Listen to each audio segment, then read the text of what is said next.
Cənab Prezident İlham Əliyev dəfələrlə danışanda rüşvətxorluqla bağlı hər birimiz mübarizə aparmalıyıq deyir. Rüşvət almayın deyir. Hər bir vətəndaşın yanında özünüzü hiss eləyin deyir məmurlara. Amma bizim bəzi məmurlar bilmirəm.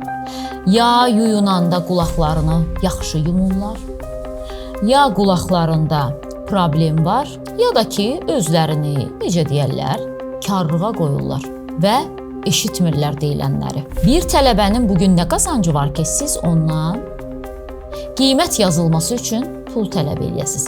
Tələbələrin hamısı valideynin əlinə baxır və bugün elə valideyn var ki, övladına yol pulu tapmaqda belə çətinlik çəkir.